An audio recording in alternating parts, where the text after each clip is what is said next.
All right, got it. Welcome everybody to our training for tonight called Think Like an Appraiser. We are recording tonight's session, and we will pause throughout for questions.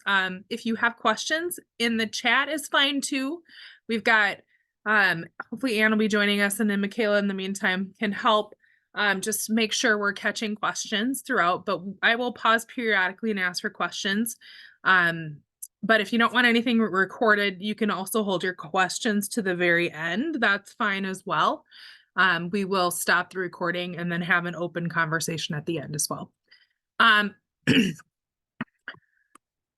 So if you all want to introduce, we're not going to go through and have everybody introduce themselves, but we would love if you would put your name, where you're from, what challenge you're doing in the chat, just so that we can get a feel of who you all are. I will introduce myself. I am Chrissy Burr. I am a DI alum. This is year 30 for me doing DI, 9 years as a team member and 21 as a volunteer. This is my 20th year as a challenge master.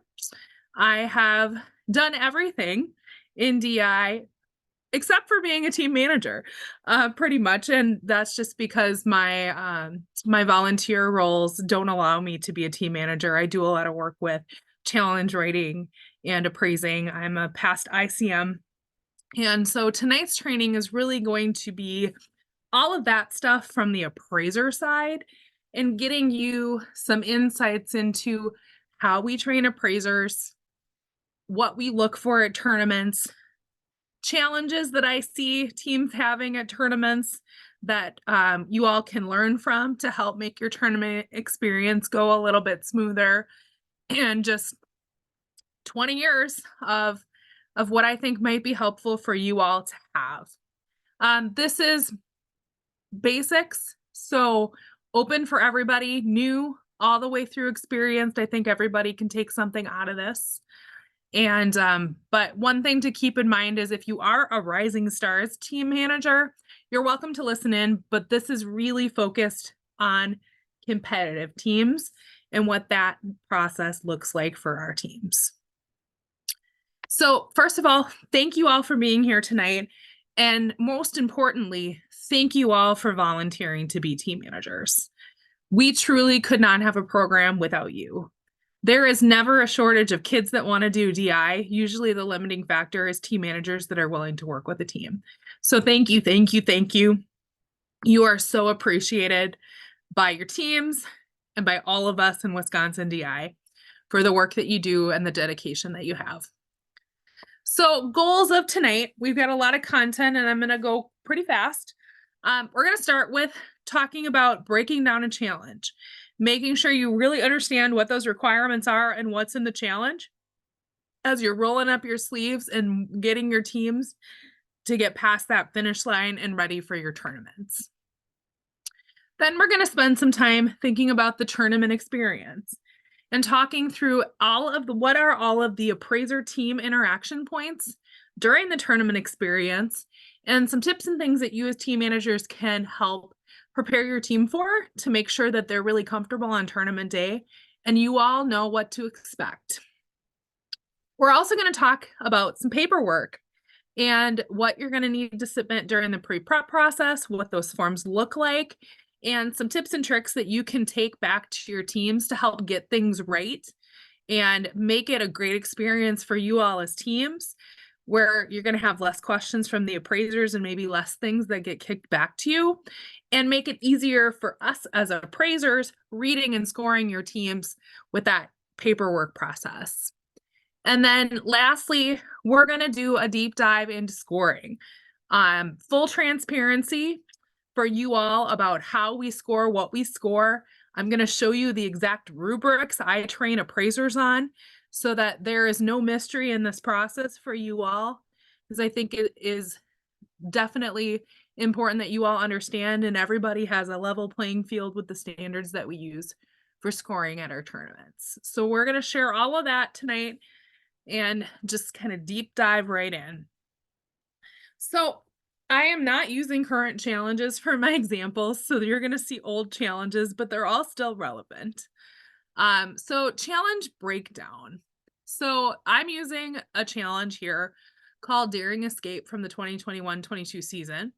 We're going to talk through the challenge, we're going to talk through the budget and the time limit. So in your challenges, two things to pay particular attention to are the team budget and the time limit.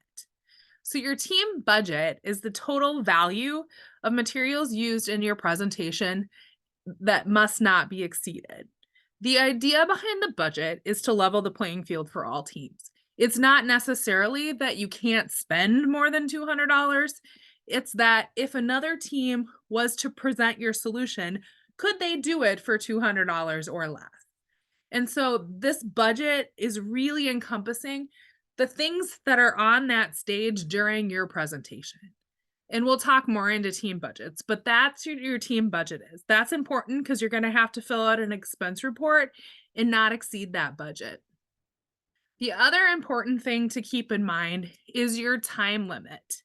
How much time do you have during the presentation for your team to complete their solution and their presentation for the team challenge? This includes the time where the appraisers say, "Team, are you ready?" in the launch area. And then your team will have however much time that is. Usually it's 8 minutes, but improv is different, and just make sure you're paying attention to your challenges to set everything up and perform. And everything has to fit into that time. If you run out of time and you don't get to some of your scored elements, we can't score it. And so that time limit is really important for you to make sure that you are talking about with your teams. And when you're practicing, that you are practicing and timing how long things take, including that setup. Because that is something that, unless you're practicing that, can take teams by surprise when, oh, it takes 3 minutes to set our stuff up, and now we really only have 5 minutes to perform, whereas they were practicing and you were timing it without setup, and it was taking them 7 minutes. So, where did those 2 minutes go? So just some things to think about in your challenge breakdown. Another really important thing to be looking at in your team challenges is, where are your points? This is important, not just because it's how it's scored, but it can help you, especially when you're running out of time close to tournaments, prioritize what your team is working on. If something is worth more points, generally speaking, that's where you should be spending more of your time. So on the right-hand side here, the putting it all together, as a general rule, improv is a little different without the team choice elements, but 75% of your score is your team challenge. So that's what you're working on now and what you're putting together. 60% of that is your central challenge, and 15% of that is your team choice elements. And then 25% is going to be that instant challenge on tournament day. So when we break down that 60%, we see for this challenge, the story, the hazards, and the daring device are all pretty evenly split. But it's important to know where those points are so that you know what to focus on. So this page is a really good checklist for you. I encourage you to have a copy handy at every one of your team meetings. So for this challenge, they're kind of, they have to have their daring devices. So technical elements. They're going to be scored on the technical design and technical innovation of their daring device 1, and the technical design of daring device 2, and the technical innovation of daring device 2. So that's 80 points, right? So your team, if you were doing this challenge, would definitely want to make sure that you're spending a lot of time on your daring devices, because that's a lot of the percentage of your points. The hazards, up 75 points. Hazards, each hazard successfully overcome by the daring device. This says it's 5 points for each hazard that is overcome. So this was up to 30 points. So it was a did it happen, did it not kind of a thing. So check boxes. So making sure you're going through your challenge and saying, okay, how many of these can we accomplish and how many points are we going to get from that? And just really walking through this and having conversations with your teams to understand how what they're working on translates to these scores. This is also really helpful to make sure that you haven't forgotten about anything in these challenges, and just serves as a good checklist to make sure that you've got something for everything. And then your story is worth up to 85 points. And you can see that breakdown there. And then your team choice elements are worth up to 60. So, this is definitely something to keep in mind. And if you're in these individual elements of what they're worth and how each part of it, so like the daring devices have two scores, the technical design and the technical innovation, making sure that you're considering both of those sides of things. And like for the story, you're thinking like the creativity of the story, clear and effective storytelling, the theatrical effect of the feat of skill, you know, making sure that you have all of those things and then that's clear, and that your teams as you work through this can describe what those are and that they know what those are. And if you're missing anything, that you're taking time and prioritizing to make sure that you can have something for all of these items when you come to tournament. As you work through the challenge, a few things that can also help. Things in the challenge are going to say anything that you must do. If it's a must, you have to. It's a requirement. The challenge might also say things that you may do, which are allowed. Not required, but you can do them. Must not. If something says that you must not, it's not allowed in the challenge. So it's really important that you understand things that are not allowed and that you're walking through this with your kids to make sure that they understand all those parts of the challenge. And then should be, so like in this example, should be visible from 25 feet away. Again, requirements and important things that you should get your kids thinking about. A really fun exercise to go through is to go through, have a paper copy of the challenge, give your kids some highlighters and have them highlight everything that must, that may, must not, to just make sure that you're considering all of those things in the challenge. And so you really deep dive and understand what those requirements are. Also, make sure that you're paying attention to pictures and tables in these challenges.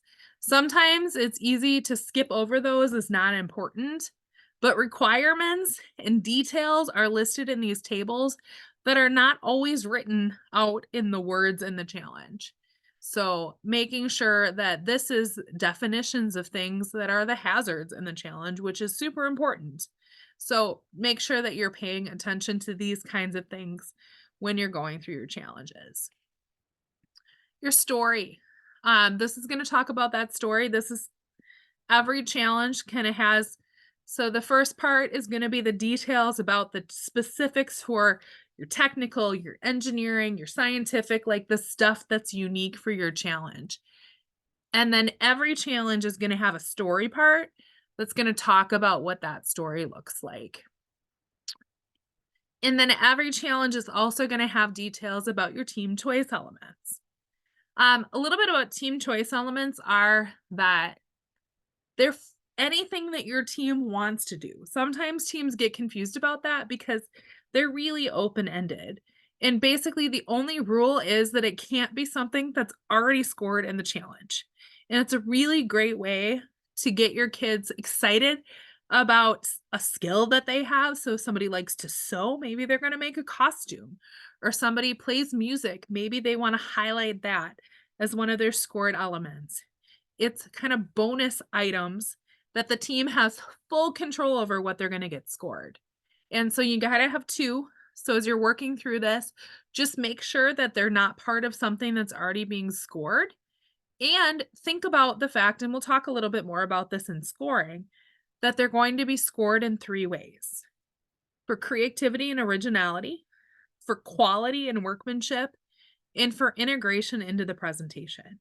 And so of a 30 points of your team choice element, 10 points are how creative it is, 10 points for how well it's made and what the quality and workmanship is of that, and 10 points for how well does it fit into your presentation.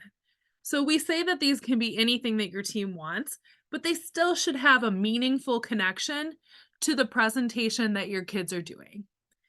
And so really think about that and talk to your kids about that. And I'll give you some rubrics and some things to think about with scoring too. But those sometimes the fact that it's all 3 of those areas can trip teams up a little bit. So that's kind of your challenge. So that's what you're working through now. So I know a lot of you are at different points. Some of you may be just getting started into the challenge. Some of you may be well into it, but I think it's always really good to go back in and review that challenge consistently and pretty constantly to make sure that you aren't forgetting anything, that you're not confused about anything. Right now is the perfect time to do that. Tonight, we're not going to talk about too much about it, but one thing I wanted to point out is if there is anything in the challenge that you or your team are confused about, until January 31st, you have the opportunity still to write to the International Challenge Masters and ask for a team specific clarification.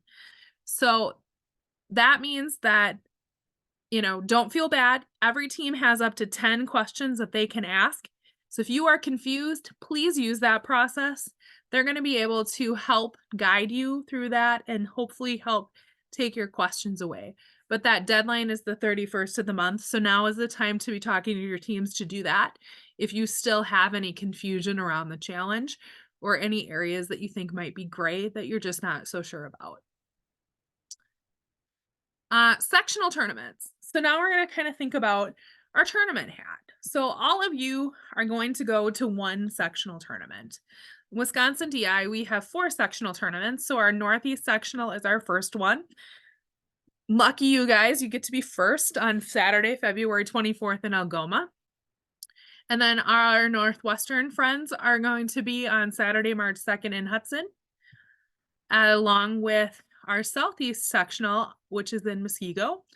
And then our East sectional tournament is on Saturday, March 16th in Germantown. So all of you will go to one of these 4 sectional tournaments.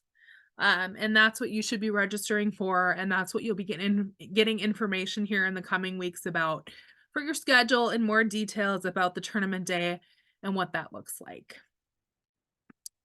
At your sectional tournament, teams are going to compete against all other teams in their challenge and age group at the sectional tournament. And so you might have multiple regions coming together into a sectional tournament. We're not scoring any regionals or separating you all out by regions. You're all going to be part of the same competitive schedule, but teams at the same age. So all of the elementary teams are going to be competing against one another for a challenge, all the middle, all the secondary levels. And then the top teams, I don't have numbers right now, but those top teams and before the tournaments, we'll make sure that, and at the tournament for sure, we'll be announcing how many teams are advancing from each sectional and state to the affiliate tournament. But the top teams in each challenge and level are invited to participate at the affiliate tournament. So at the sectional tournament, you should be planning on the entire day that you're going to be there. Your teams are going to present twice. So you're going to get a time for your team challenge solution and your instant challenge, and they can be scheduled at any time. Oftentimes you might have team challenge in the morning and instant challenge in the afternoon or vice versa, but it really depends on how many teams we have per challenge and per level. You might have both in the morning or both in the afternoon, with a break. I mean, there's going to be a break in between, but just plan on the entire day. When you register, if you have school conflicts for some reason, you can, put those in there to say, hey, we really need both in the morning, or hey, can you please schedule us later in the day because we have a conflict? And they will do everything that they can to accommodate that. But in general, you should be letting your parents and everybody know that they need to set aside that entire day. Also, at the end of the day, there is a closing celebration and an award ceremony. So that's when we're going to announce the placements. That typically happens maybe an hour after the last team is done performing. So that can vary from tournament to tournament, depending on how many teams there are and how full our schedules are. But if you're able to, we highly encourage that you plan to stay for that. Rising Stars kids are going to get their medals right after their team challenge. And so certainly we don't expect the littlest DIers to stay all day. But if they are there too, they get asked to stand and be recognized at the closing ceremony. Otherwise, it's just fun to have everybody there, everybody cheering on everybody else, and just kind of seeing how your team does and how all of the other teams do throughout the tournament day. We also, if you have graduating seniors, we recognize graduating seniors.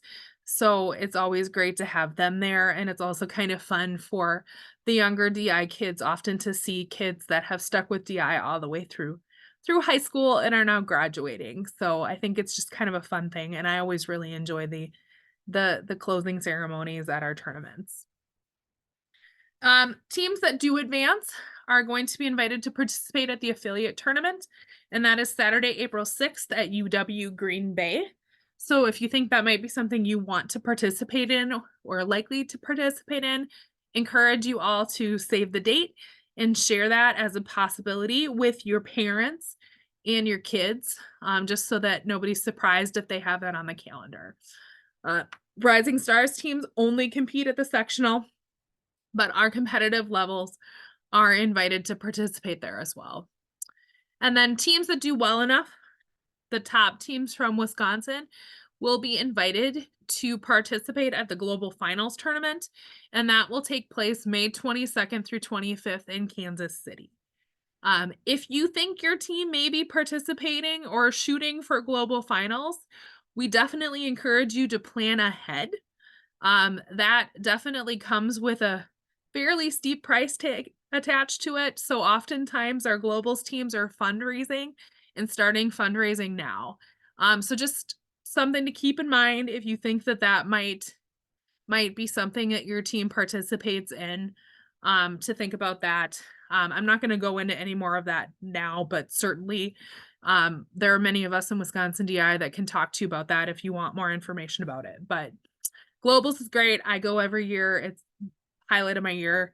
And if you are eligible to participate, we highly encourage you to do everything that you can to make that work for your kids. So that's when the tournaments are.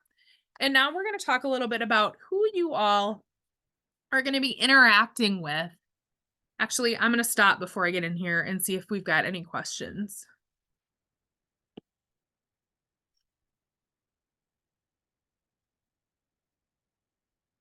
All right. Seeing none, I'm going to keep going here. So in DI, we use a lot of terms and we recognize we're not always the best about telling everybody what they mean and who is who. And so I'm going to try to demystify that a little bit tonight and talk about who these roles are. So every challenge at the tournament is going to have somebody called a challenge master. The challenge master is the expert in your challenge and is in charge of that challenge at your tournament. There may also be somebody called a head appraiser. If there are more than one room or site, if we have so many teams, and particularly at the affiliate tournament where we often run multiple sites per challenge, there will be somebody called a head appraiser. The head appraiser is responsible for making sure that your room is going smoothly, the schedule is going, any questions that the appraisers or teams have, they are essentially the challenge master of that room. At our sectional tournaments, oftentimes the challenge master and the head appraiser are the same person. But like I said, when they wouldn't be the same person is generally if there are multiple sites for the same challenge. You may be interacting with the head appraiser instead of the challenge master, but they are trained and they are the expert at your site and will be essentially serving in that same role at your site. Most of the people that you're going to see are the adult volunteers. All of these roles, I might add, are volunteer roles, are the appraisers. So we call them appraisers and not judges in Destination Imagination, but the appraisers are those officials that are going to be watching your team's presentations and putting down those scores on tournament day. So those are the people that are going to be asking your kids questions and talking to your kids after you perform. Those are all called appraisers. There's also somebody that you're going to be interacting with called the prep appraiser. So 20 minutes or 30 minutes if you're engineering before your scheduled team challenge time, you'll be checking in with somebody called the prep appraiser. And that person just helps prep you to make sure that you are ready to go and perform. And so that we'll talk about the prep process there. That is a non-scoring role. They are not putting down any scores, but they're there just to help you and and help the appraisal team make sure that everything is ready to go. And then the last person that you're going to see and interact with is going to be the timekeeper announcer.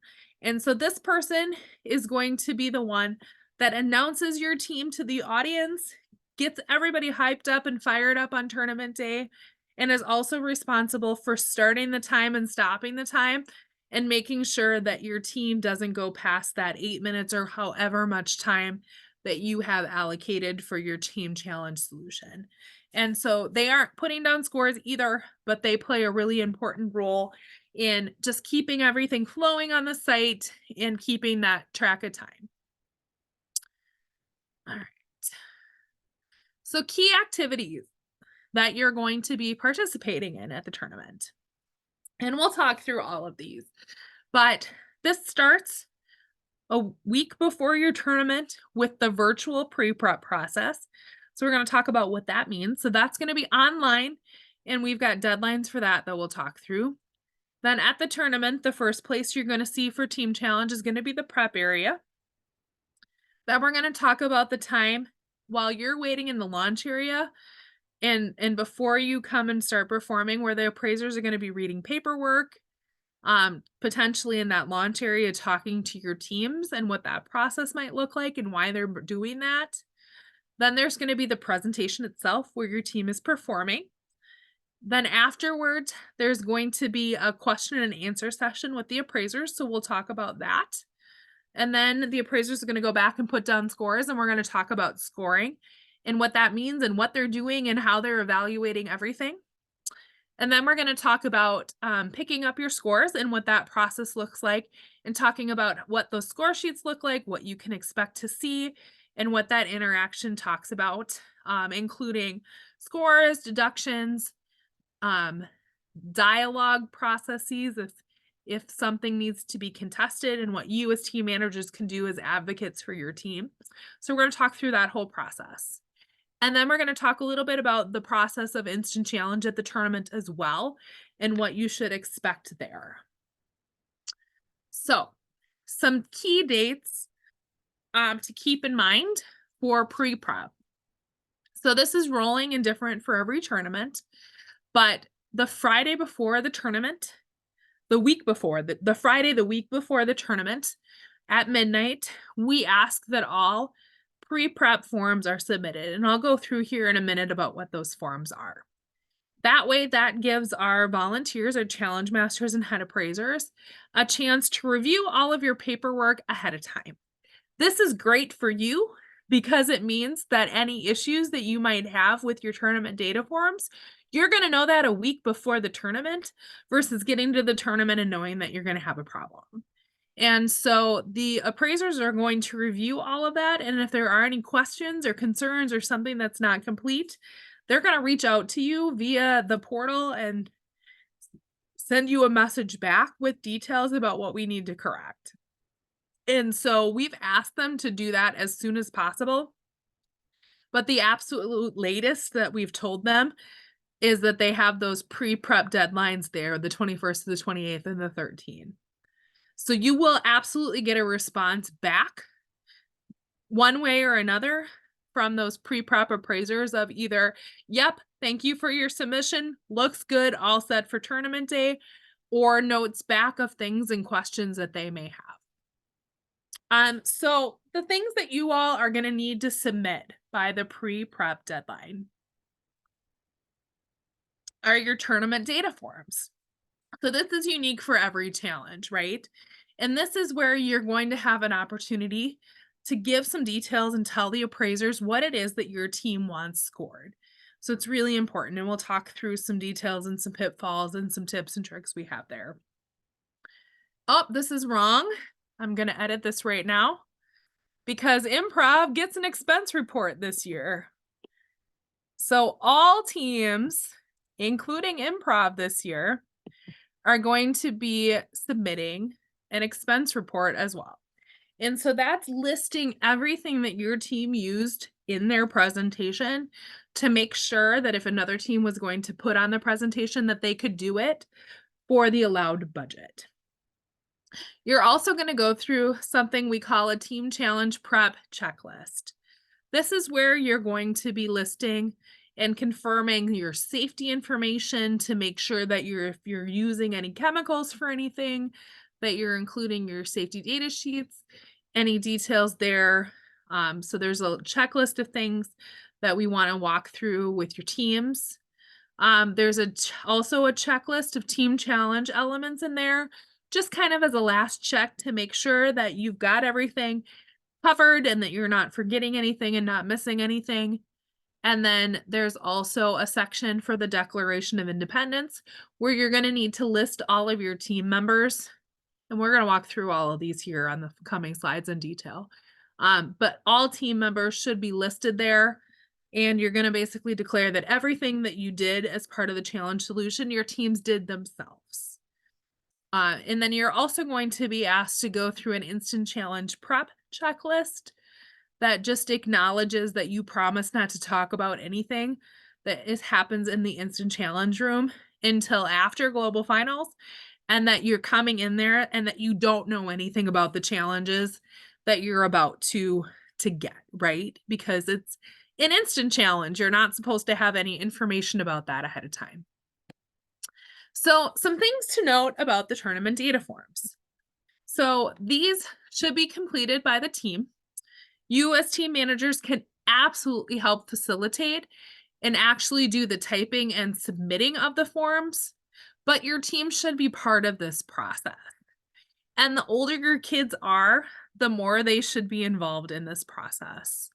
I definitely, as an appraiser, have asked the teams questions about things on their tournament data forms sometimes, and they don't even know what's on them because it's very clear that the team manager just did it themselves and didn't involve the kids at all, which isn't what we want, right? It's their challenge solution. They've been working on it, so they should be part of that process. And this is going to be submitted via the resource area.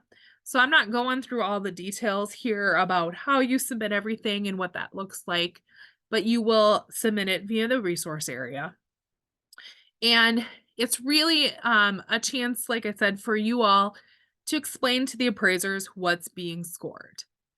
So as part of the pre-prep process, what we're going to be focusing on at this point, because we can review it, but until we see you on tournament day, some things we can't absolutely validate. And that's why we still have that prep process in person. But we're going to go through and make sure that you've got something listed for every element. Our goal as appraisers is to help you get as many points as possible. So we don't want you leaving anything blank, right? Because if something isn't listed, we don't know what to score, and then your team gets a 0, and nobody wants that because some points are better than no points. So we're going to double check and make sure that there's something listed. We're also going to double check to make sure that something isn't being scored twice, because we can only score the same element once. So for example, if you have to have a costume as part of something that's being scored for your challenge, you can't list that exact same costume as your team choice element. So we're going to go through and make sure that it sounds like it's different, right? So if we read it and it sounds like the same thing, that may be something that the appraisers send back that said, hey, this sounds like it might be the same element for this and this. Can you explain if it's two different things or what the difference is? Because reading the forms, it's not clear. And then the other thing we're going to be checking for is to make sure that your central challenge elements only list one thing as being scored. So for example, if you have to choose a character, it can only be one. So you can have many characters in your story, but if you're getting scored on one specific character for something, you have to list that one on the tournament data form. And sometimes teams list more than one. And as appraisers, we can't score that, and we're not going to decide for you. So we need to have you pick that. So that's what we're going to be looking for as part of the pre-prep process. That being said, we don't always catch everything ahead of time, right? Because if something sounds like it's different, but when we get to the prep and to the actual tournament, the same thing is scored twice. You know, that's something that may be caught in the prep area as well. But you are all here listening to this, so you as team managers can help make sure that there's unique things listed for all scoring elements, and that only one thing is listed for your central challenges being scored. A note on that. For a team choice element, you can have anything scored that you want. If you want all the costumes or all the props scored for a team choice element, we can do that. But it may behoove you still to pick one thing. Because if you have one costume that is really amazing, that you've spent tons of time on, that you made from scratch, and all of your other costumes you just thrifted from Goodwill, and you list that you want all of the costumes scored, that costume that's really awesome that might score here, and all the other ones score down here, are going to bring your score down. Whereas if you would have just listed this one costume that your team spent the most time on, and not all of the costumes, you're probably going to score better. So that's something to think about as well. So the unique can only be one is limited to your central challenge elements. Team choice elements, we will score whatever you tell us to score. Example TDFs. You're going to have boxes to interactively fill out. I highly recommend that you type these all up in like a Word document or a Google Doc and save it off, and then copy and paste it into this form. That way you have a backup copy, and that way if there's any errors in submitting anything or something doesn't save, you don't lose everything. Plus, you as team managers, you have to enter this stuff in the resource area, whereas if your kids are working in a Word doc, anybody can do that. It doesn't just have to be you. Plus, there's not spell check here. So definitely recommend doing that in something that you can do spell check in, and then copying and pasting it. Note that these boxes are pretty small. We want you to be specific, but also recognize that the appraisers are not going to have a lot of time between teams to read these. And so we want you to be pretty concise and really just focus on the details of letting us know what is being scored. The appraisers, after your team performs, are going to ask your kids questions about all of this stuff. So a lot of those details will come out in that Q&A session. So this is really to make sure that the appraisers know what they're looking for when they watch it. It's particularly important that you're specific if it's something that's happening live that isn't a physical, tangible thing that can be looked at after the fact. So if it's a song or a dance or choreography or humor or whatever you can think of that's like not a physical thing, it's really important that you're specific here so that the appraisers know what they're watching and they don't miss it because they can't go back and watch it again. This is also just kind of an example from, again, that challenge we were talking about with the hazards of what you might be able to list. So you'll list your team choice elements, and then you'll be asked to walk through the details for your challenge specific elements, to describe, you know, what your hazards are or how you made things, and just briefly describe all of those elements. Some tips that I have after reading thousands of TDF forums over the years, because at this point it is thousands. Be specific. Like I said, you want to add enough that the appraisers know what they're scoring, but keep it brief because they don't have a lot of time. And I can say that as a team member, I was very verbose. I was the one that wrote these, and I was really proud of my TDFs. But as an appraiser, if I would have had to write what I wrote, I would have been sighing and not wanting to read all those words. So keep it brief. Spell check, let your team drive. And then remember, some points are better than no points. Don't leave anything blank. They've got to find something to score. Even if it's something that you don't think is gonna score great, some points are better than no points. The only time that you will get a 0 is if literally nothing was present or it didn't meet the challenge requirements at all. If your team tried, we're gonna give you at least 1 point, and the appraisers are gonna start with 1 point on their scale. So, pick something.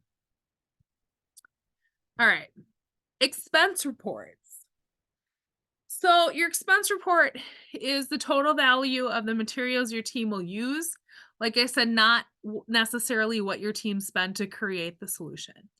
So the team budget is in your copy of your team challenge, but something that's really important when you're filling it out is that you should only list the supplies, equipment, props, and scenery that are part of the presentation that you bring with to the presentation site. So during that 8 minutes, if it's not on the stage, you do not have to put it on your expense report. So any tools or equipment that you use to build your solution, if you buy a gallon of paint and you only use a quarter of it, you only put the cost of what you used on your expense report. If you made a prototype of something and it didn't work and you scrapped it and you're not using it, we don't care. That does not have to be on your expense report. So, really good tip as you're doing this is when you're doing your final dress rehearsals, after you do a dress rehearsal and you filled out your tournament data, your expense report, look at your expense report and look at every single item that's on that stage and just make sure that everything's listed. We're going to double check it ahead of time and again on tournament day, but it's going to save you headaches if everything is listed and you're not in the prep area or in the launch line trying to add things to your expense report because we found that you missed something. The rules of the road are a wonderful resource for this. So please, we encourage you as you're filling this out that you go through and you read that for full details about how you price things, how you add things, what needs to be included, and everything else. As a general rule, there's going to be a place for you to put receipts when you fill out your expense report. They are not required, but they're certainly appreciated, especially for anything that you purchase new. If you still have the receipts, please add them up and submit them. It saves us as appraisers a lot of thought in going through it saying, how much does this cost? Or what could I find this for on Amazon? Definitely do that when I'm going through expense reports. Yes, I Google the cost of things that I don't know to make sure that it's in the ballpark of what I think something costs. But if there's a receipt attached, I don't have to do that. So it saves me time. So I appreciate that. The exception to that is that if your team is using a one-day rental, you must submit a quote or a receipt from a rental company as proof of the stated one-day rental price, and this should be included in those receipt files. Things that you might want a one-day rental for. Doesn't have to be things like, I had to rent a U-Haul because my kids made their props so darn big that they didn't fit in any of our vehicles. We don't care. You don't have to include that rental. But if you are using an air compressor, or you needed a big ladder, or you needed something that you are not modifying, that you are just using, that is something that has a bigger ticket expense to it, a one-day rental may be a really great solution for you to keep this within the budget. But the reason that we ask for that quote is to make sure that you're not just saying, that was $5 when it would really cost $50 to rent something for the day. We want your kids to have a reasonable idea of what things cost and that things aren't free. This doesn't mean you actually rented it. You may have had it lying around, but like I said, not necessarily what you spent. It's the value of the solution. So just keep that in mind when you're filling this out. Absolutely everything should be listed on your expense report, including exempt items.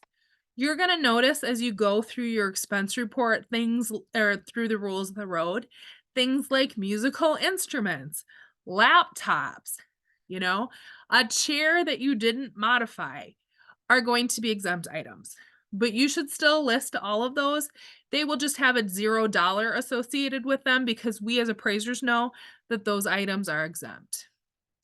Also, there's going to be a section for trash supplies. We want this to really truly be true trash supplies. Cardboard boxes, newspapers, paper towel rolls, plastic bottles, things that are true trash supplies. Everything else, even if they found it in the garage or the basement and didn't pay any money for it, should have a value of some kind.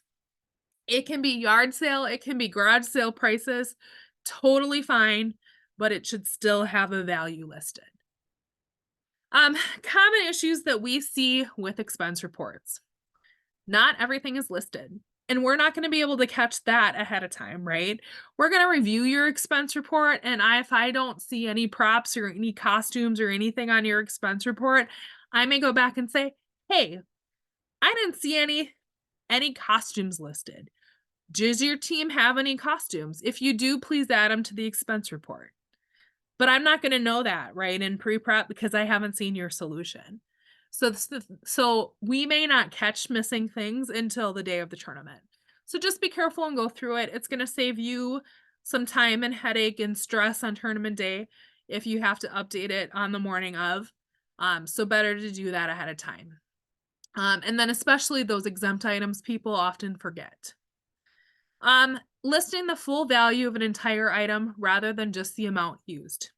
You are absolutely not going to be penalized if you do that. If you are under budget and you list that full value, totally fine, but you don't have to. And so especially if you're pushing the budget, keep that in mind that, the price of that whole roll of tape or that pack of nails or that can of paint, all of that doesn't need to be included in the price if you didn't use it all. Again, things to cut down on your expenses. Items used in practice or testing, not in the final presentation. Great, we don't care.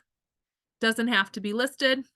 Oftentimes, teams list things as trash items that are really not trash, and they have to go back and add a value to them. Especially things like, hey, this was wood. We found it. It was in a salvage yard. We didn't pay for it. Well, yeah, but could every team find that and get so lucky?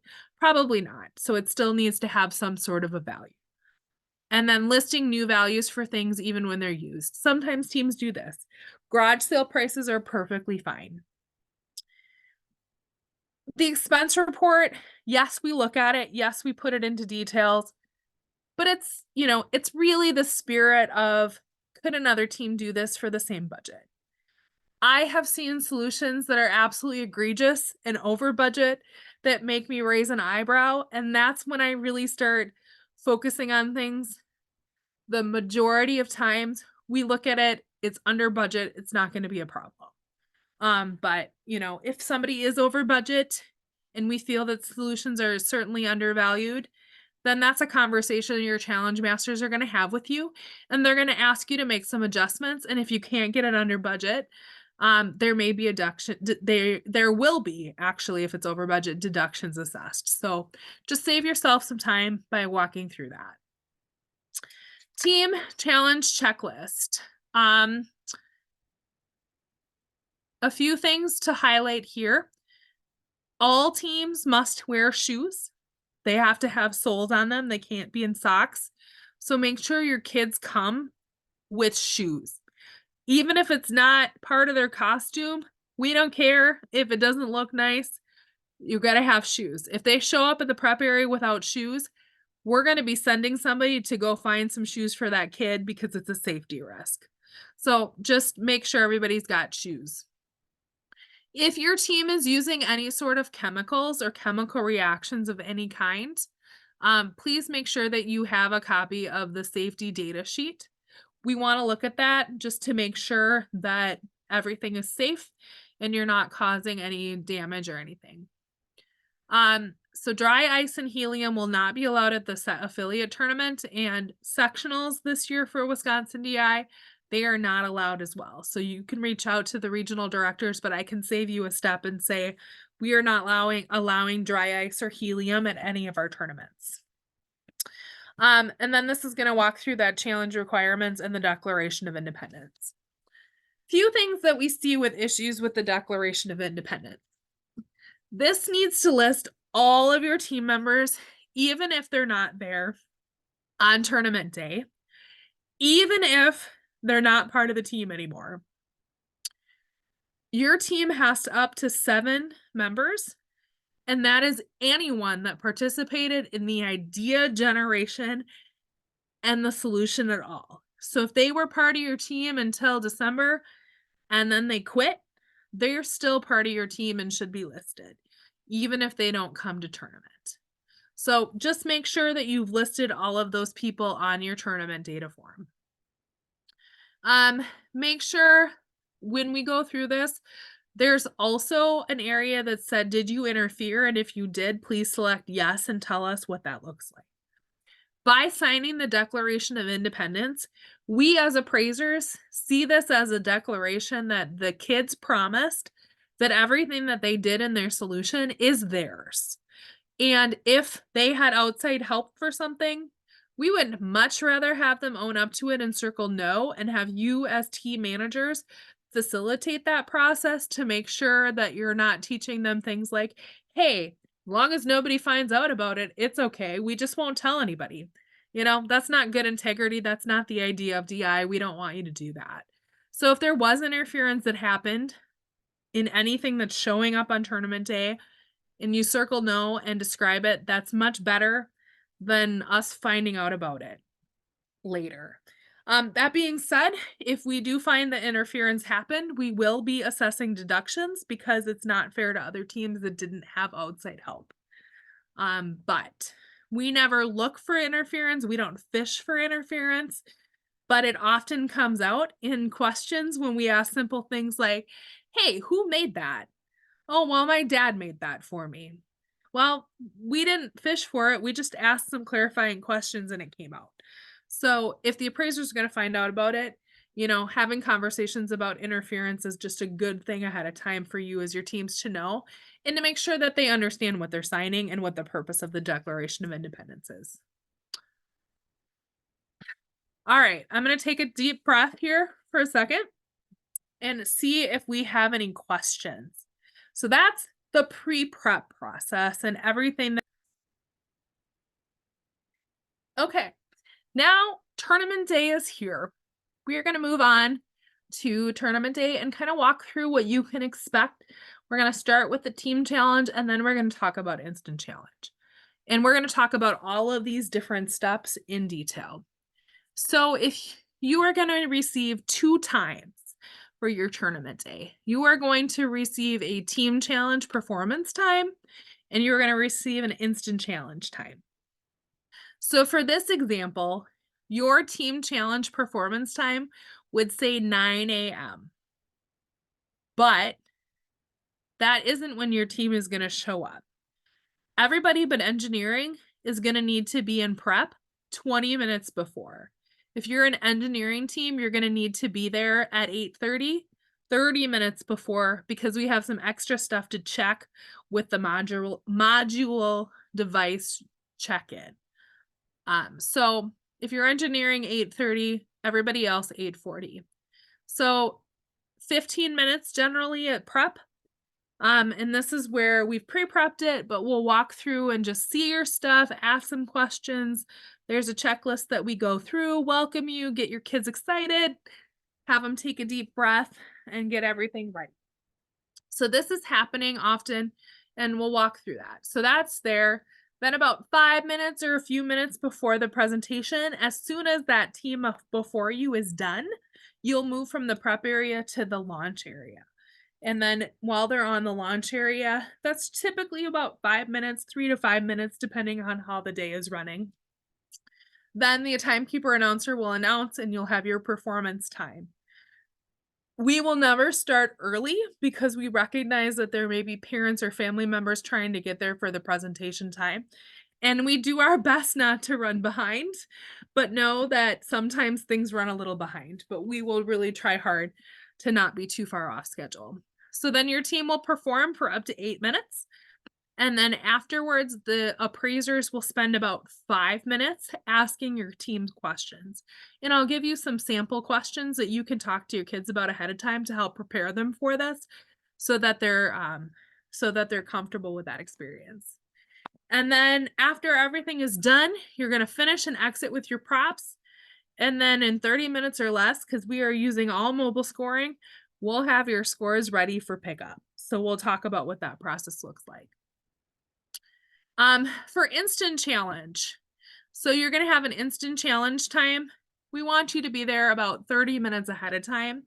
And what that process looks like is you'll check in half an hour ahead of time, about 5 minutes. Then you're going to go into what we call a holding area where you're going to hang out as a team, just have a few minutes to collect yourselves, get ready, make sure everything's running.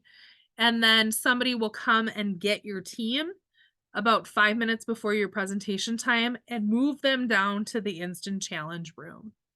So then you'll have about 10 minutes or so to complete your instant challenge.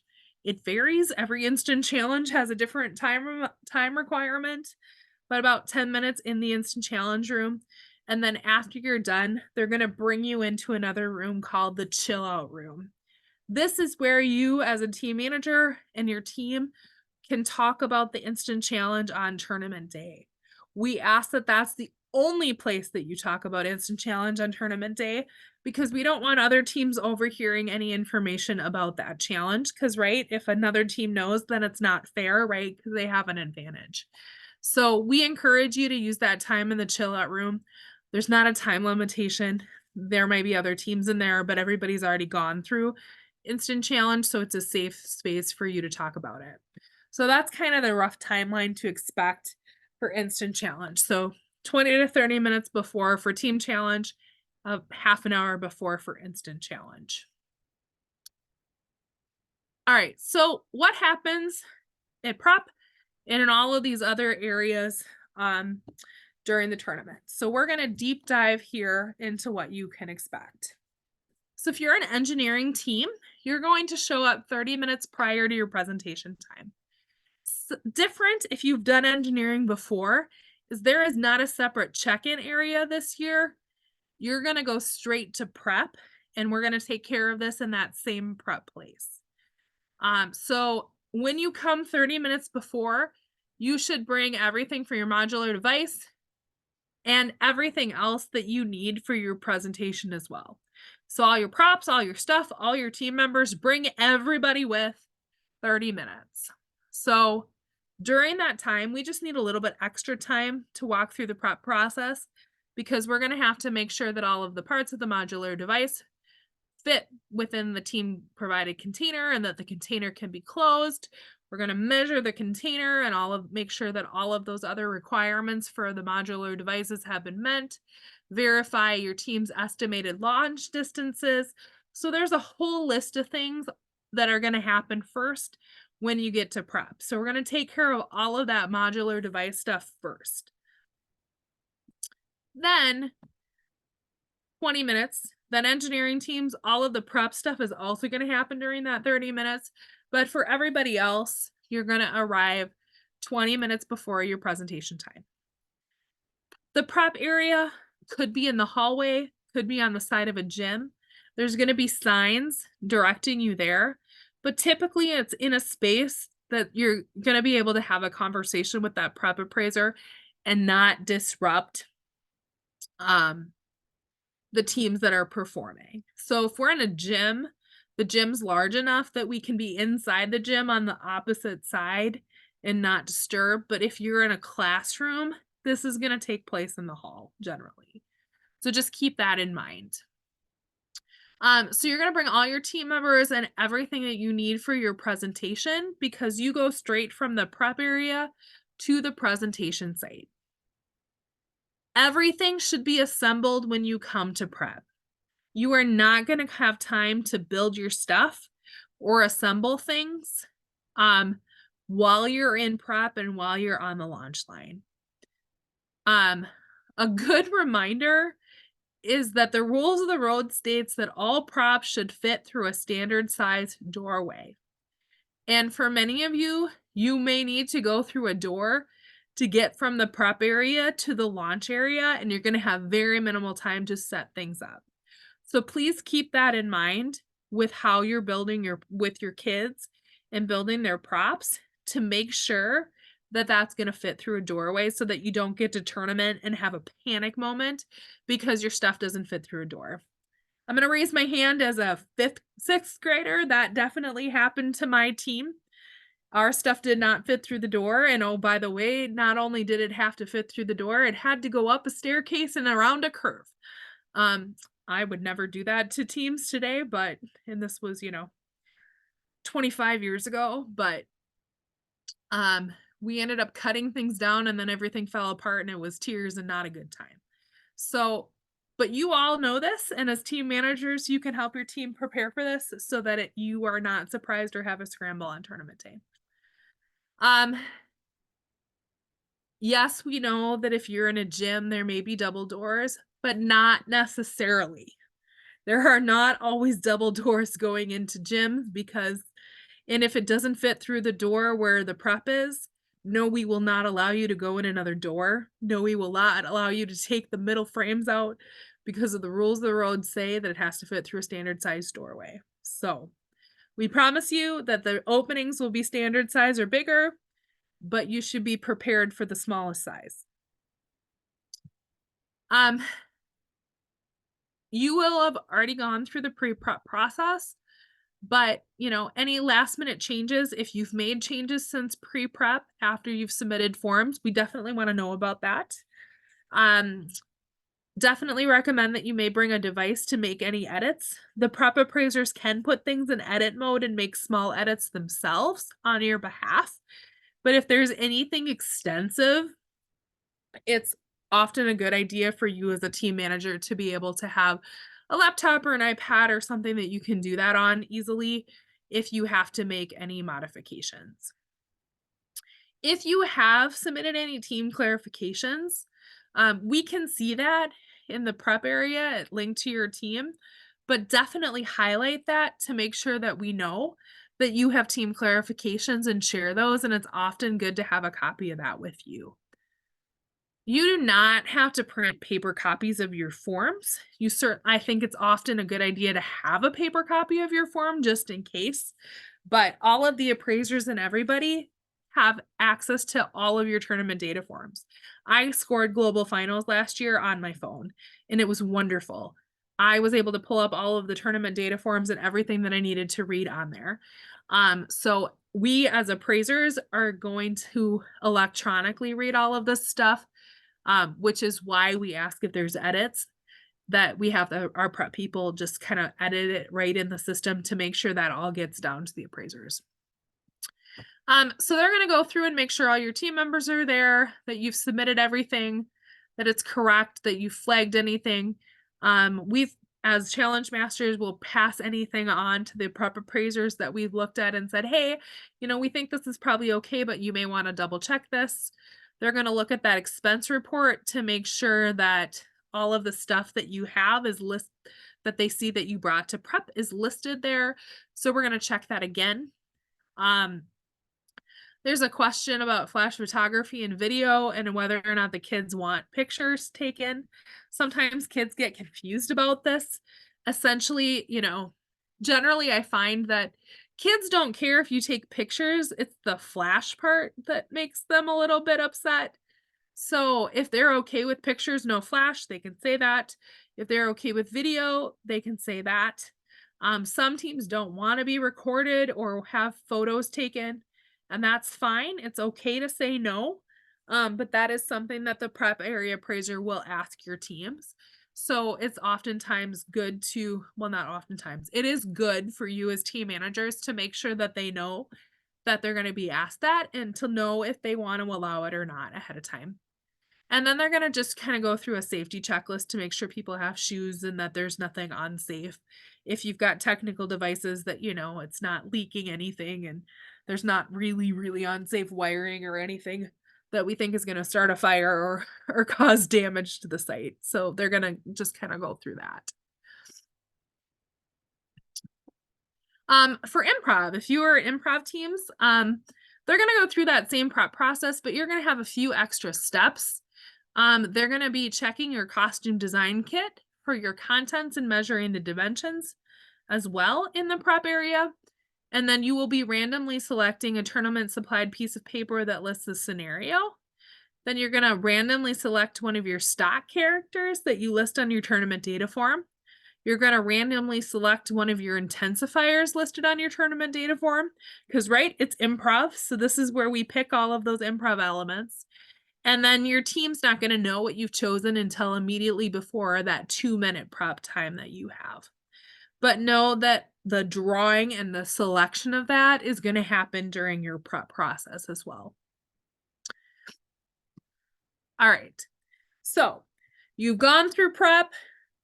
The kids are going to have, or the team before you is done performing. Everybody's applauded. And then the prep appraisers are going to move your team. As the team before you moves out, they're going to move you up to what we call the launch line. So there's going to be a line taped somewhere, might be behind the performance site. It might be on the side of the performance site. It all depends on the configuration of the room. But your team is going to have to stay in that launch area until the appraisers announce that they can begin. So team managers, everybody can help your kids move your stuff from the prep area to the launch line. But then it's absolutely up to the teams to move their stuff from the launch line to the presentation area. It's not a far distance. Their presentation area actually includes the launch line if they want, but they're going to have to take it from there. So once your kids come to the launch line, we'll have designated seating for you as team managers. And that's the time where you're going to go and sit down and just let your kids get situated. And just kind of be there. If you do stay with your teams until you're asked to go sit down, we just ask that if the appraisers are asking your kids questions, and this goes for the prep area as well, we want to talk to your kids, let them answer. We don't want you as team managers to answer for them. They can answer our questions and ask for clarification if we have any clarifications or things that we don't understand. As team managers, you could have not interfered one iota, but if you get really involved and insist on answering things and not letting the kids answer or are too hands-on or touching things too much, it makes us as appraisers just raise an eyebrow and be a little bit suspicious that there might have been interference going on. So as team managers, it's just really good practice to take a step back and let them know that, this is the time for the kids now to explain what they did to the appraisers. During this time in the launch area, the timekeeper announcer is going to come and introduce themselves to the team, walk through the presentation site, show the team if there's a power, if they need to plug anything in, where they can do that on the site, let them know where the site is that they can perform. As a general rule, your team should perform to the audience. The appraiser tables may not be, are often going to be behind or off to the side. Don't have your kids perform to the appraisers. We want the appraisers to get up and move, and they'll be sitting in front. So they'll be performing to the audience. But we'll walk the teams through that so that they know where they can perform. There also may be questions that the appraisers have. So while the kids and the timekeeper announcer are doing this in the launch area, the appraisers are going to be on their phones reading the tournament data forms and all the paperwork. They're going to make sure that they understand what they're looking for when it comes to scored elements, just double check that we didn't miss any double scoring. And they're going to be focusing specifically on anything that is performance related that has to happen during the presentation that they can't look at afterwards. Not all appraisers are going to score all things. We divide the scoring elements up. At least 2 people score everything all the time, but we've got lots of appraisers so that not one person is going to be too overwhelmed doing everything. But if when they are reading this paperwork, they're confused by what they read, Don't be alarmed if an appraiser comes and asks for clarification of your team to make sure that they know what they're looking at. So if it's Johnny's song and dance and you've got a team of all guys, they may come up and say, hey, which one of you is Johnny? And they may have, hey, Johnny, can you raise your hand? Johnny's going to raise his hand, and then all of the appraisers that are scoring that know who Johnny is and know who to look for. So this is just, again, helping your teams get as many points as possible by making sure the appraisers know what they're scoring. Again, if the appraisers feel that something's being scored twice, they may come and ask the team for questions, just to kind of clarify. Hopefully this will have been caught between pre-prep and prep, but sometimes an appraiser, when they're reading it with the hat of, I have to score this, may have some other questions. So again, better to find this out ahead of time, right? Because once your team's performed, there's nothing you can do to change it. If your team hasn't performed yet, we have an opportunity to what? Get your team as many points as possible. So that's why we're doing that. And then sometimes they're just kind of generally confused about what they're looking at and may just need some more information. Don't be the team that causes the appraisers to be utterly confused. You're all going to be trained team managers and do a great job working with your kids on your tournament data form, so that's not going to happen. But if the appraisers ask questions, it's not a bad thing. It's a good thing. So then, paperwork pain points, not enough description or too much information or not relevant information. So keep it simple, keep it specific. They're reading them on their phones and in about 2 minutes, sometimes less. All right. Then each appraiser is during the presentation going to be scoring. And so during the presentation, the appraisers are going to get up and move to make sure that they can see the things that they need to see. So more focus is going to be on things like task completion, live performances, integration scores during the presentation, the overall presentation and their story scores. If they can't hear something, they may get up and walk closer to your team members, right? Because if they can't hear what's happening, they're going to have a hard time scoring it. And just keep in mind that we are mobile scoring. So if somebody is on their phone during the presentation, they are not being rude. They are doing exactly what they're supposed to be doing. They're looking at your tournament data forms. They're entering notes.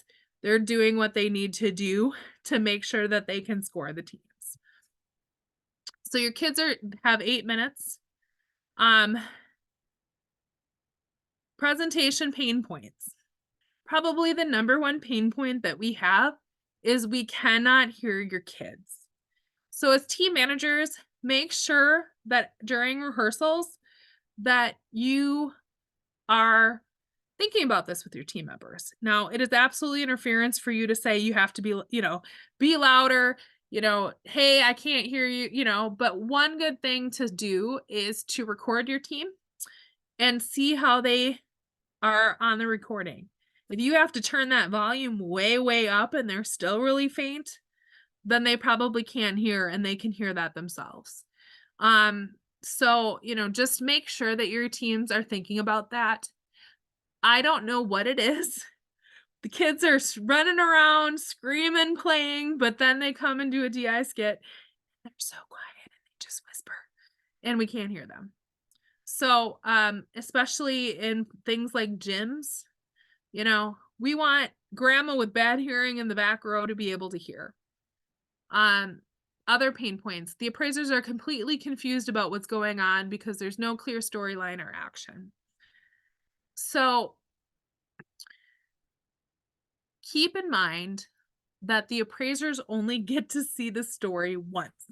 And they don't get anything more than what's written on the tournament data forums and what they're watching live to help them understand what's happening. And so as your team is finalizing their stories and their solutions, ask them, if somebody was going to watch this once, would they understand what was going on? Good tip for that. Have somebody not involved with the kids at all come in have them do a dress rehearsal or a performance. Don't have that person critique the team, but have that person summarize what they think just happened. And just say, "Hey, what," and just say, "Hey, what did you just watch?" And have them walk through it. It's amazing sometimes what comes back and what somebody picks up. If what the recap is of that doesn't match at all what the kids think is happening, that's a really good teachable moment, and then the kids might wanna think about clarifying some things. Again, recording them, having them watch it back to make sure they understand what's going on. Multiple elements happening at once that need to be scored. If things are being scored, it's really important that it's very clear that those things are being scored and that it's not something that happens so rapidly that the appraisers are going to miss it. So make sure it's really obvious if something technical is happening or a sudden event or something that has to happen live that needs a score, that the appraisers know when that's happening and that it's apparent. Because if the appraisers miss it, your scores are going to be reflected there. Integration scores. How well does everything fit together? Do your team choice elements make sense in the whole grand scheme of everything else? If you're doing testing of your modular devices or other things, how does that fit in with your presentation? So just making sure that it's really clear how everything fits together. Or overly complex storylines. Like I said, the appraisers are only going to see it once. They have to understand it. Also, firsthand here, my team one year thought we were super clever and we wrote a story about male and female perspectives of the same situation. We thought it was really awesome. Nobody got it. Our scores were terrible because nobody understood what was happening. And so just again, make sure that your kids, their stories are clear, they've got beginnings and middles and ends, that somebody watching it for the first time without any explanation is going to understand what's happening. So your timekeeper announcer, what I should say is after the tournament, after the launch area and the appraisers are ready, the timekeeper announcer, I didn't say this, is going to come out and say, "Team, are you ready?" And the team is going to have an opportunity to respond. It is totally fine if they just say, "Yep," or it is totally fine. And oftentimes teams come up with a little saying or a rhyme or a song or something brief that they want to respond to. Team, are you ready? So just keep that in mind too. I'm sorry, I kind of skipped. I forgot about that. But that's something that you may want to ask your team about, because there will be teams that have a clever response to "Team, are you ready?" on tournament day, and your team might want to as well. And then they're going to ask the appraisers if they're ready as well. And the appraisers will oftentimes try to be clever. Sometimes they are better than others, but they at least try. If you are on one of my appraiser teams, I make you come up with a different saying for every single team on the day. And yes, that includes if you have 80 teams at global finals. Just because we like to keep it fun as well and try to make it relevant for the teams that are presenting. It could be the same phrase all day, though. Every appraisal team does it a little bit ready. But they'll say, "Team, are you ready? Appraisers, are you ready?" And then the timekeeper announcer will say, "Team, you may begin." And that's when the presentation starts. So that's when the 8-minute clock starts. So then the team does not have to use the entire 8 minutes. If they are done beforehand, they can call time and indicate that they are done. Just because they say time doesn't mean the time will stop. We are instructing our timekeeper announcers to keep everything moving. But if your team really is done in 5 minutes, we don't have to sit there for 3 more minutes until they're done. They can let the appraisers know that they're done, or the appraisers may ask the team, "Are you finished?" And then they can, then the timekeeper announcer is going to have everybody come up and take a bow and get a big round of applause after they're done.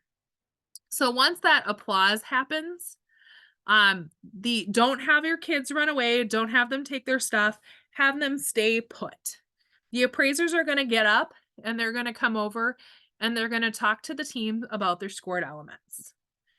We don't have a lot of time here. We need to be really brief, but the appraisers really do want to learn as much about it, but we don't have all day. So we want your kids to stay focused. The appraisal teams are going to be trained and instructed to ask about the scored elements only, and that if it isn't scored, not to bring it up. It's not that we don't care and wouldn't love to talk to the teams, but we have to stay on schedule.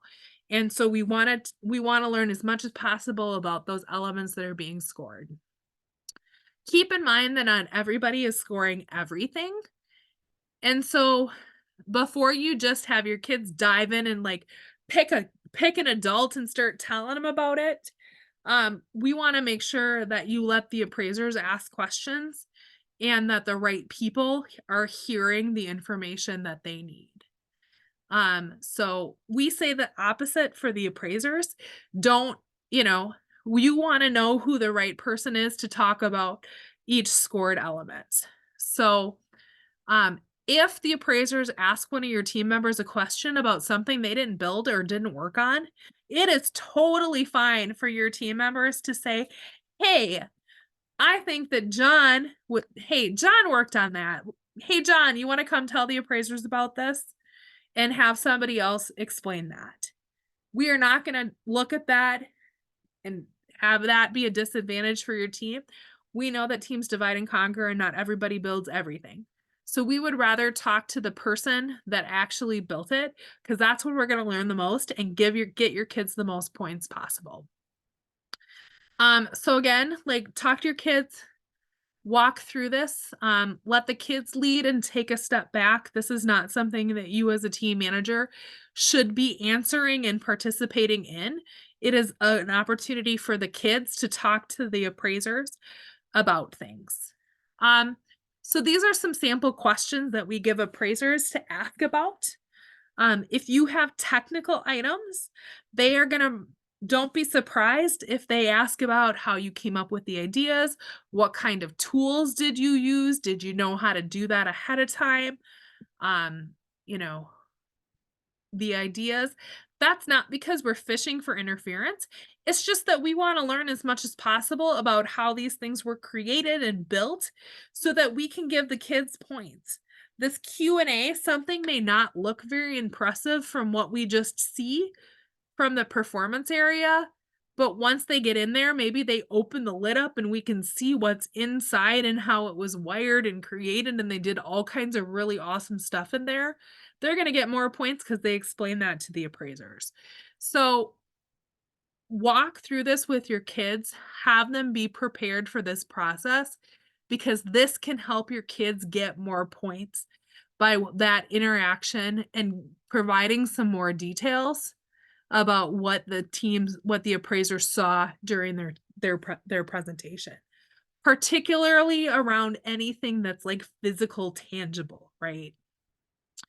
That's built, costumes, props, sets, that technical elements, that kind of stuff. The appraisers will not touch your team's stuff. We don't want to break anything, so don't have your kids like hand something to the appraisers. The appraisers also can't eat or taste anything.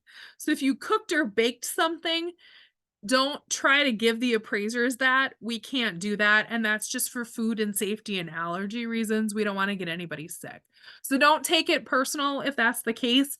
We're just not allowed. So just keep that in mind as well. So after your team has all done with this and ask the team, then it's time for you to get your stuff and head out so that we can go put back scores and have the next team come in. And so this is the time when we want you to grab your parents, grab your team managers, anyone and everyone can help pick stuff up and get it out. And so They'll let you know what the site flow is for how you exit. It may be the same way you came in if you're in a classroom. If you're in a gym, it's likely going to be another door, not back the way you came, just to help with flow. But after the Q&A is done, it is time for everybody to leave. All right, I'm going to pause. Questions?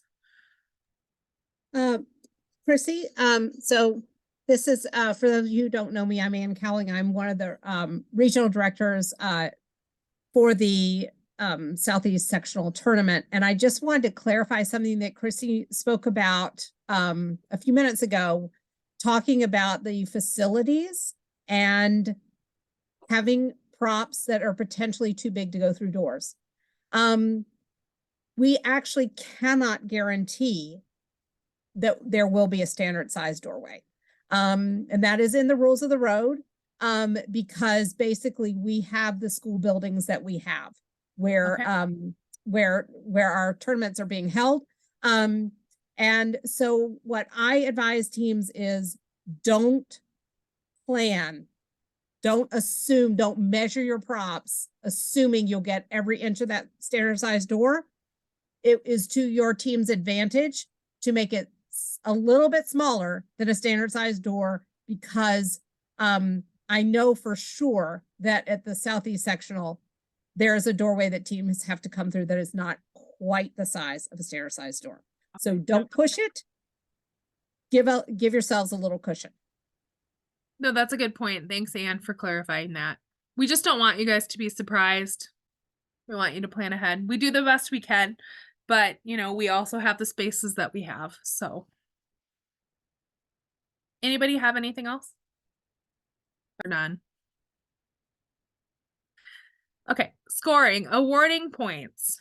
So now we're going to talk about what the appraisers are doing when they go back after they've talked to your teams and watched your team's presentation, and they're actually putting down scores.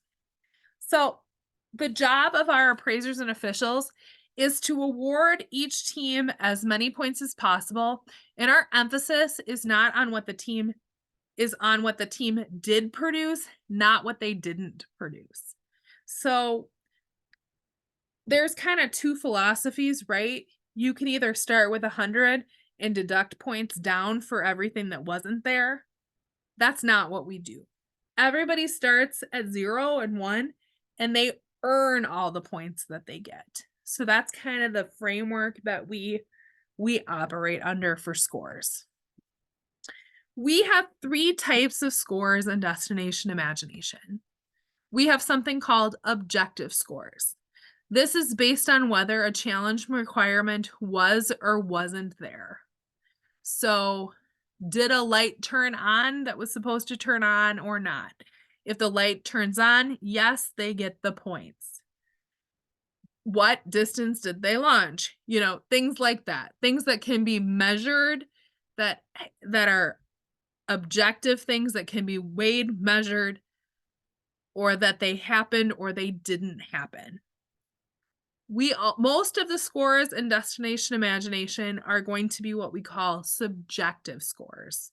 These are based on the appraiser's opinions for how well or how creatively your team fulfilled a challenge requirement. We always have at least 2 people scoring everything, and when possible, we have more. So know that it's not just one person's opinion, it's going to be multiple people, and then those are going to be averaged out for what you get for scores. And then there's something we call 0 scores. A 0 only happens in Destination Imagination if something does not take place during the time limit, or if an element is missing or doesn't appear. So if you run out of time and you don't get to present a team choice element and it never happened, you would get a 0 for that team choice element or whatever other element that happened. Or if you just didn't have something for it, right? If you didn't list anything on the tournament data forms, the appraiser said, "Hey, are you sure that we can't score anything?" And you said, "Nope, we got nothing." Then we're going to say, "Okay," and then that would get a 0. Or if something really the appraisers felt that your team presented did not meet the challenge requirements at all and could not be scored for that element. It's rare that that happens, but it has happened. If a 0 happens, every single appraiser that's scoring that element has to be in agreement.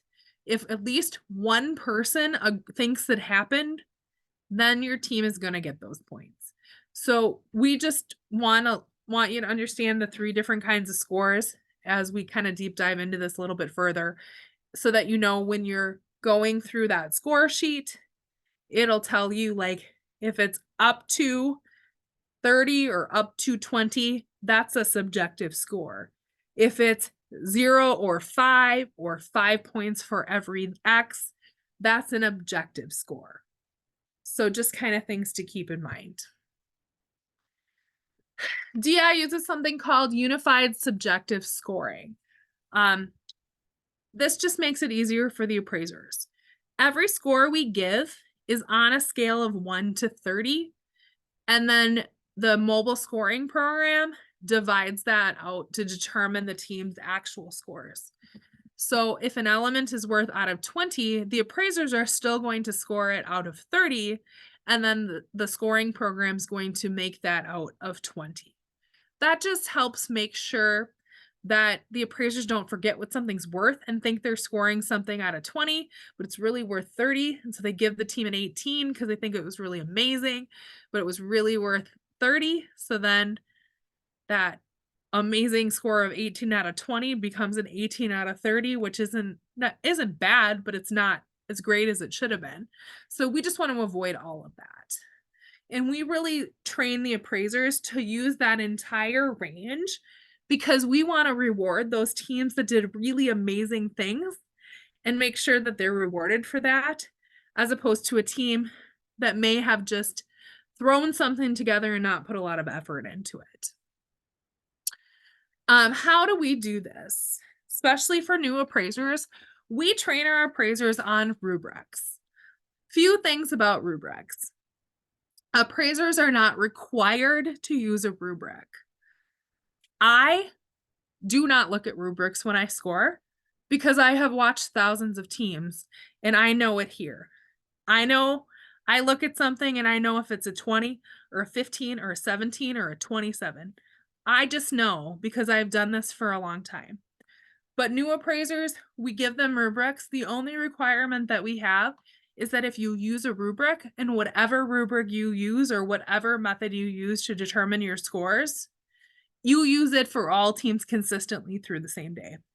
So this when you get the tournament guide, the travel guide for teams, you'll see these same things. They're just not going to have the points on them. These are the rubrics that are in the appraiser guides that we share and train our teams on. So, scoring. As a general rule, if you get 50% of the points in Destination Imagination, you have solved the challenge and you've done a good job. So, like, right? 9 to 16. Creativity is present and it's relevant. There is a theme. The solution is complete. That's a 16 out of 30. The solution is complete.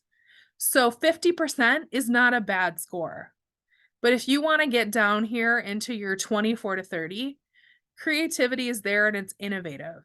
Wow. Unrelated elements are synthesized to create a new idea. It is solved by innovation. So keep these in mind, and then down in that 1 to 8. Creativity is present and it's somewhat enhanced. Marginal addition, the attempted at solution. So if we look at something and it looks like not a lot of time and effort was put into it, they threw it together, it was really common, they may get in that 1 to 8 points. If it's so just, and that's parts that we think that they just may have to work on a little bit.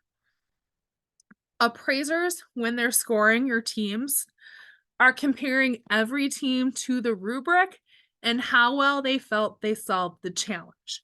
They are not comparing team A to team B as they're putting down scores. Your team to how they solved the challenge. Another example rubric: 1 to 5, minimal effort. 26 to 30, outstanding.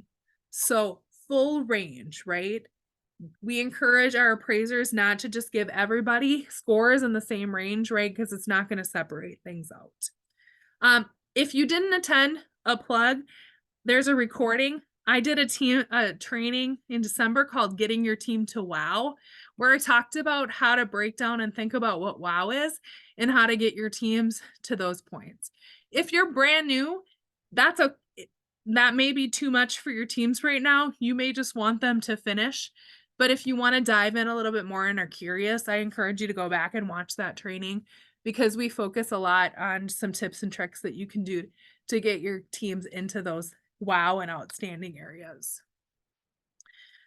Integration example. So that was kind of a general, a creative use of material, creativity of the solution rubric. This is an example rubric for integration.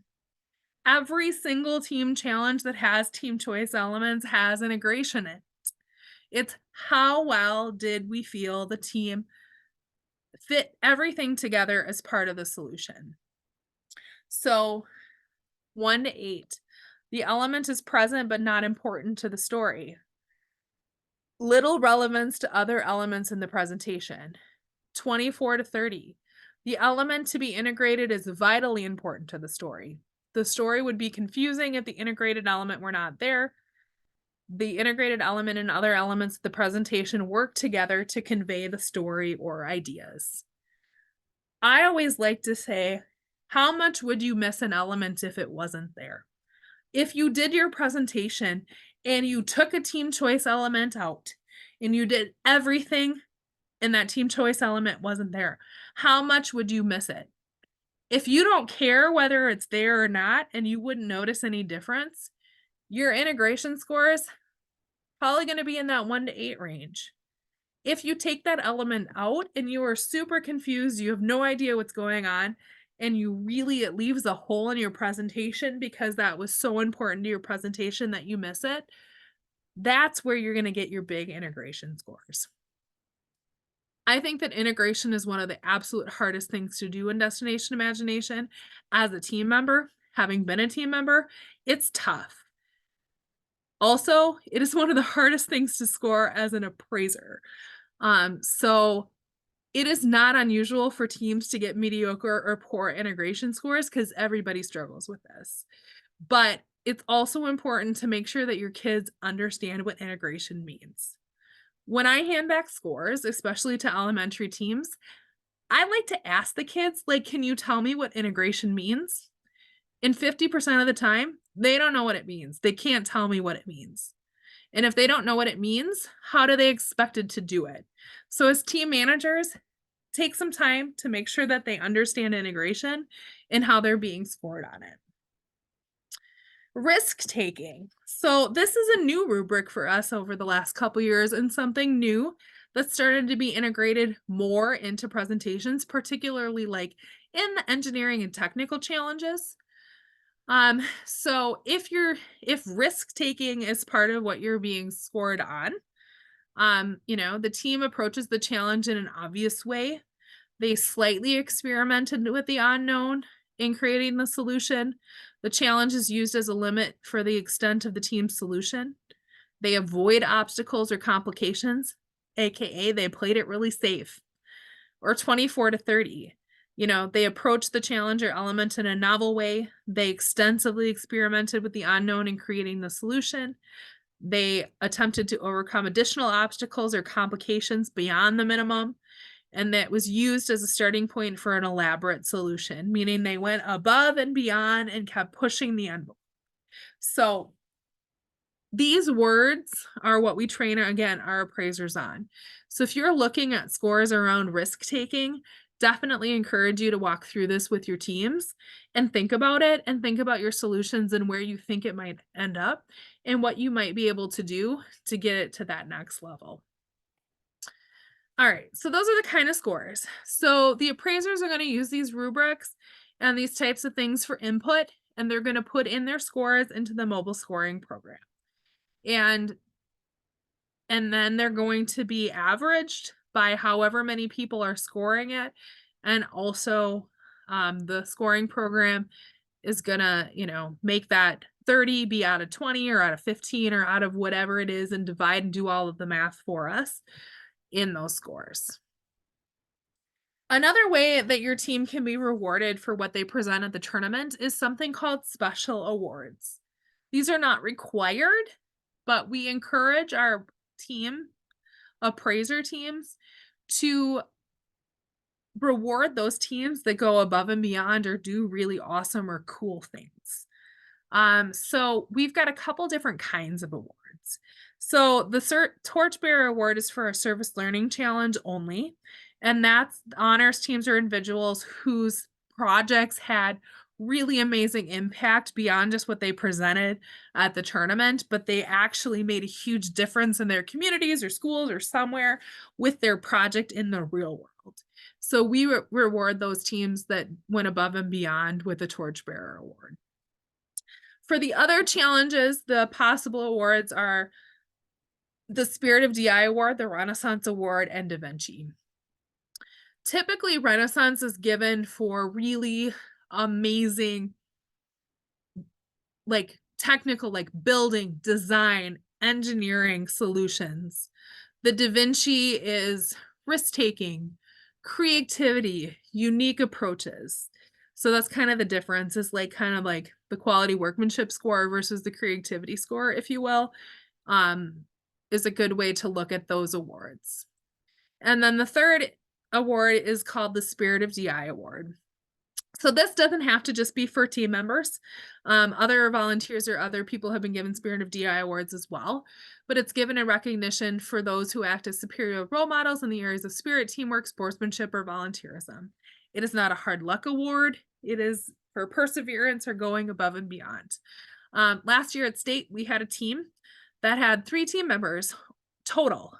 And on the tournament day, one team member was sick, another team member had a family emergency, and one team member remained. And that little guy came and did all of the parts himself and persevered and went on anyways and did an amazing job. And we were so impressed with him that we gave him a special award because we just thought that that was amazing, that he didn't give up and he still came and he made it work and he modified it and presented anyways. So that's just kind of an example of something that we gave a Spirit of DI award for. So if your team gets these, you should be very proud. We don't give them often, and so when they are given, they really are deserving. So the appraisers are gonna go through and they're gonna score, and then afterwards, your team is going to have an opportunity to come and pick up what we call your raw scores. These raw scores are points awarded for the appraisers, and they are going to tell you about how well the appraiser team felt the team solved the challenge. And they're in 3 areas: the central challenge, the team choice elements, and your instant challenge. You are not going to see a breakdown of your instant challenge raw scores. You do not get them at the tournament because the challenges are a secret. We can't give any kind of scores out other than at the end of the day, you'll get a raw total. But for central challenge and team choice elements, you're going to be able to come and pick up these raw scores.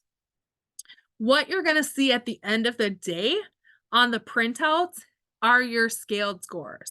The scaled scores are how you compare to every other team in your challenge and level. So the team with the highest raw score in each area is given the total possible points in that area. And then everybody else is kind of like on a curve where they receive a scaled score based on comparing their raw scores to the top score. Your team may only get 2/3 of the point on tournament day for your challenge, but that could be the highest score all day that any team had. So in which case you would get the top points. And in DI, we consider teams that are tied if their scaled score differs by 1 point or less. So for the technical challenge and challenge, all sections are scaled separately. Scientific, all sections are scaled together. Team choice elements are scaled separately, but for their central challenge. So scientific, fine arts, improv, and service learning, all sections are scaled together. And then for engineering, The average launch distance and distance from the maximum are scaled separately, and then all of the other scores are scaled together.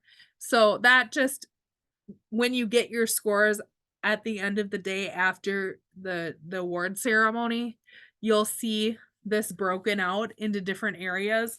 And if you're technical or engineering, there's just going to be a few more boxes on your score sheet, and you're going to see a few more comparisons for how those are scaled before they're added together. So,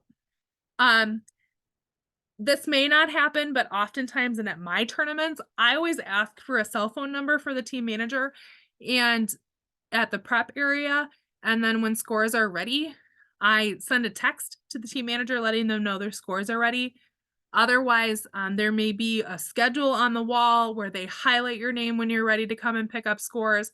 There's different processes for how you're going to know.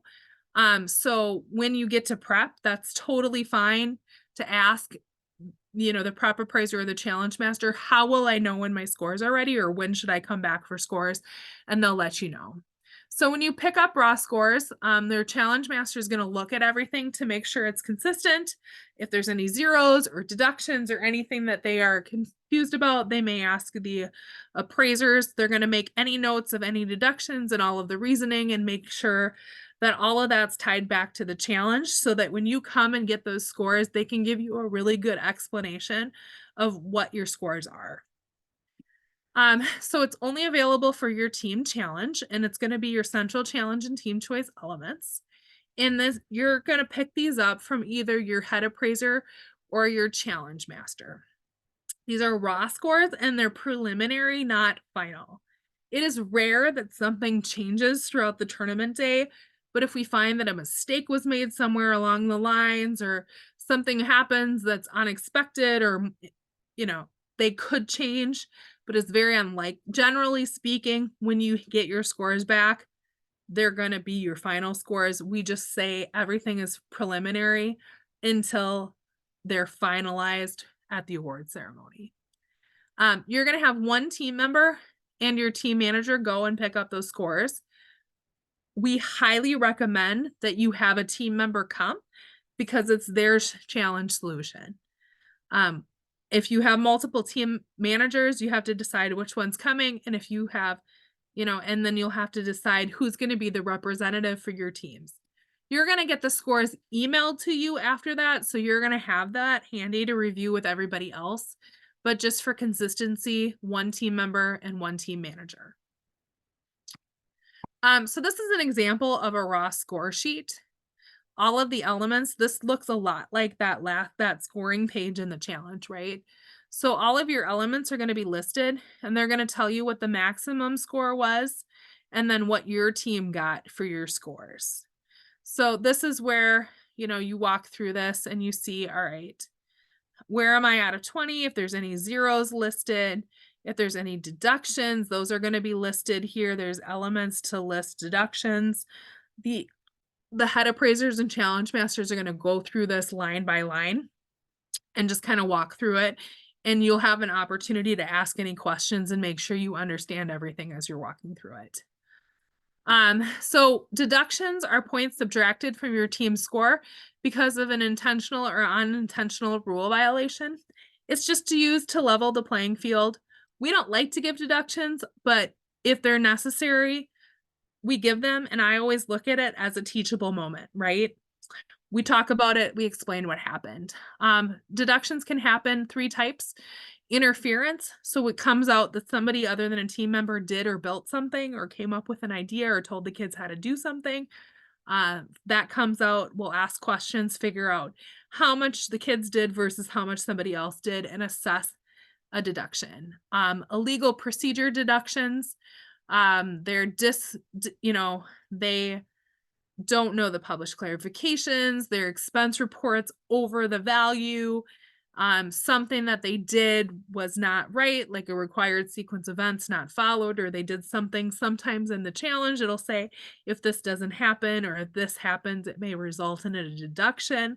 Those are those things, the illegal procedures that happen as part of the challenge.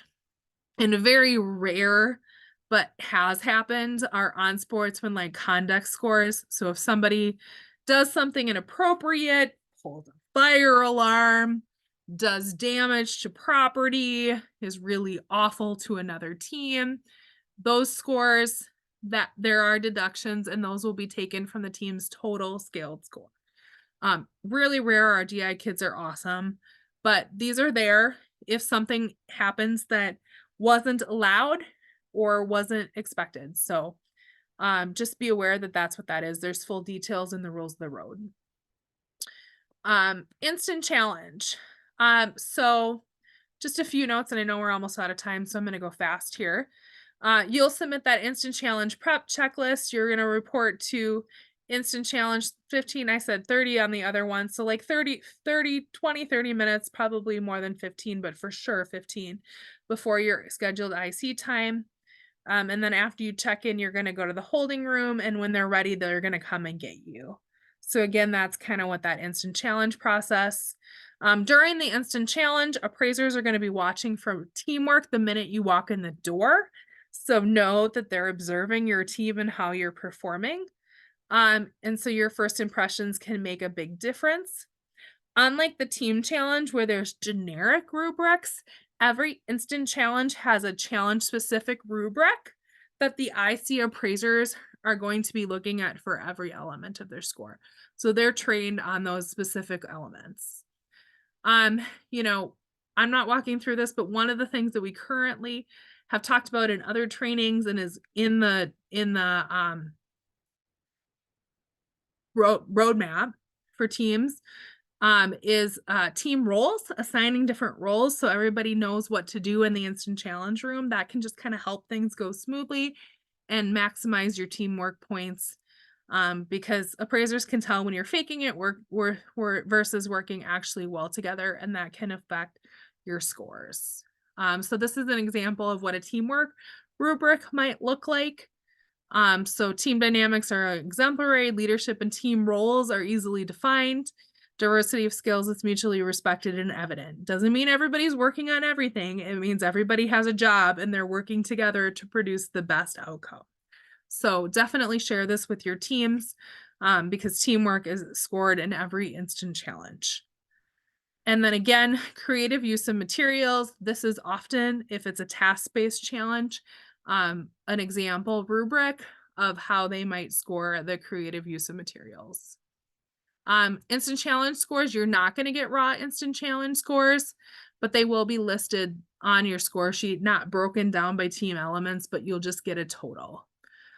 Team managers, you can go in, but you're not allowed to say or do anything. If you interfere in any way, you may get a deduction.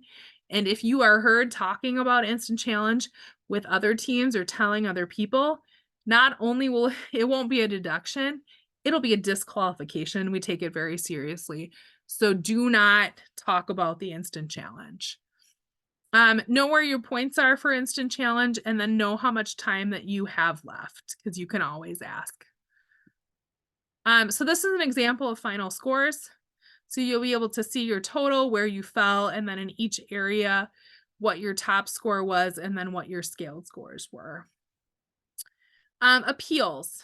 After you pick up your scores for your team challenge, if you have any problems, questions, and concerns, you have 30 minutes to come back. If you don't come back within those 30 minutes to raise those concerns or ask those questions, you lose your opportunity. So make sure that you look at those scores right away. And if you are concerned, you come back, you talk to your challenge master. They're going to do everything that they can to resolve that. But if you can't come to a resolution, you can request something called a dialogue. And that's going to bring in some independent parties, the tournament director, your challenge master, and another person that's going to look at the situation and determine what the outcome is. The dialogue team's decision is final. They may uphold the deduction or the decision or the score. They may make it more, they may make it less, or they may get rid of it. It's completely up to that team, and their decision is final.